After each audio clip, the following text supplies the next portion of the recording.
यह जो नली है, यह नली, इस नली को, यह मुख गुहा हो गया, मुख गुहा से एक नली खुलती है, यह नली, ठीक है। इसमें दोनों नली है, इसमें भोजन की भी नली है और सांस की भी नली है। तो हम लोग चूंकि यहाँ भोजन का पाचन समझ रहे हैं तो भोजन की नली को बताएंगे। यह जो भोजन की नली यहाँ से निकलती है, इसको हम लोग कहते हैं ग्रास नली। सुने हैं ग्रास नली का नाम? सुने हो, यह 7वां में पढ़ना है, ग्रास नली। इसको अंग्रेजी में हम लोग क्या नाम देते हैं? वैसोफेगस। इसको क्या कहा जाता है? वैसोफेगस। ग्रास नली है।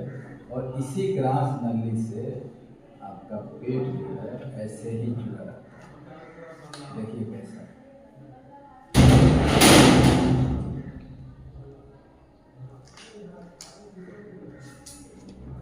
और यही आपका स्टोमक, बस समझ रहे हैं? यह स्टोमक हुआ। इसके बाद से छोटी आंत और बड़ी आंत इसी से जुड़ा होता है। आगे जब हम बताएंगे ना आपको, आगे जब पेट में भोजन का पाचन हम लोग देख लेंगे, उसके बाद छोटी आंत में भोजन का कैसे पाचन होगा, बड़ी आंत में कैसे होगा, उसको समझेंगे। यह आपका स्टोमक हुआ, यह ग्रास नली है। यह स्टोमक जो होता है, इसको 3 पार्ट में बांट करके हम लोग देखते हैं।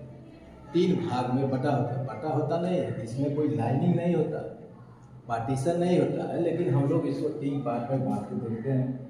ये सबसे ऊपर वाला जो पार्ट होता है, आमाशय का जो सबसे ऊपर वाला पार्ट है, इसको कहते हैं कार्डिक पार्ट।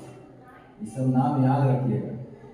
कार्डियक पार्ट, सबसे ऊपर वाले भाग को क्या कहते हैं? Cardiac part.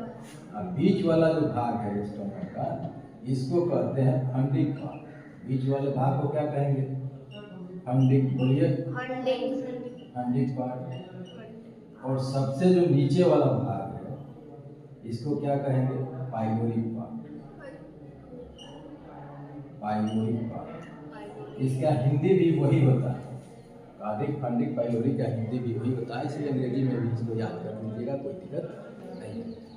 3 पार्ट में बटा हुआ है और तीनों पार्ट में बहुत सारे ग्रंथि होते हैं, जो भोजन को पचाने के लिए अनेक तरह के सब्सटेंस का सिक्रीशन करते हैं। कई तरह के पदार्थ निकलते हैं जो भोजन को पचाता भी है, पचाने में सहायक भी होता है। तो इस कार्डिक पार्ट में भी बहुत सारे, ये स्टोमक का जो दीवार है, इस दीवार में बहुत सारा ग्रंथि होगा, ग्लैंड्स, समझते हैं ना? तो इस पार्ट में जो ग्लैंड होगा, कार्डिक पार्ट में जो ग्लैंड होगा, उसको हम लोग कहते हैं कार्डियक ग्लैंड।